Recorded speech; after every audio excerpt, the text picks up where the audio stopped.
ওই আমি রাজশাহীর একটা হসপিটালের ঘটনা শুনছিলাম। ডাক্তার পরীক্ষা নিরীক্ষা কইরা বলে মা বাঁচবে সন্তান বাঁচবে না, সন্তান বাঁচবে মা বাঁচবে না। এই কথা যখন বলল ডাক্তার, রোগীর অভিভাবকদেরকে বলে, ও রোগীর অভিভাবকরা এখন কি করবা, তাড়াতাড়ি রায় শোনাও। রোগীর অভিভাবকরা বলে, ও ডাক্তার, মা থাকলে সন্তানের আশা করা যায়, গাছ থাকলে ফলের আশা করা যায়।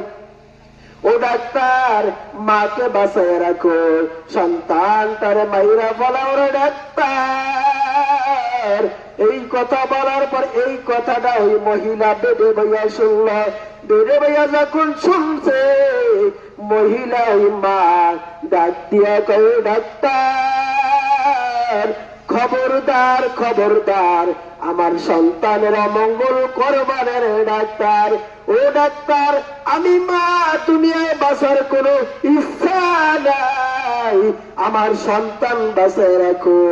আমার সন্তান বড় হইয়া যখন ওই 18 গাছিয়া হাফিজিয়া মাদ্রাসায় পড়বে, যখন রাত্রে 3টার সময় উঠিয়া আমার আল্লাহর দরবারে কাঁদবে, এই 4টার সময় উঠা কোরআন তেলাওয়াত করবে, নামাজ পড়িয়া আমি আল্লাহর দরবারে, আমার আল্লাহর দরবারে আমি মায়ের জন্য দোয়া করবে, আমি মায়ের কবরটা জান্নাতের বাগান হয়ে যাইবে। ও ডাক্তার খবরদার, আমার সন্তানের অমঙ্গল করবা না। এর আল্লাহর বান্দারা বুঝাইতে চাই, মা একটা মা সন্তানের অমঙ্গল করতে চায় না।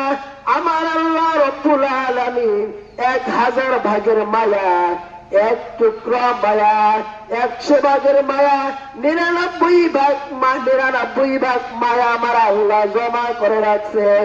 আর 1 ভাগ মায়া 18,000 মাখলুকের ভিতরে দিছে, ওই থেকে মায়েরও দিছে।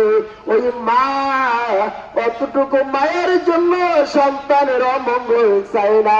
আর আমার আল্লাহ তো 99 ভাগ মায়া রাখছে। তাহলে আমার আল্লাহর কত মায়া। এর আল্লাহর বান্দারা, আল্লাহ তাআলা বলে ওই দিন এমন একটা অবস্থা হবে, কোন মা সন্তান খালাস হয়ে যাবে, কিন্তু কোন মা ত্যাগ করতে পারবে না। এমন একটা ভয়ঙ্কর হবে। এই জন্যই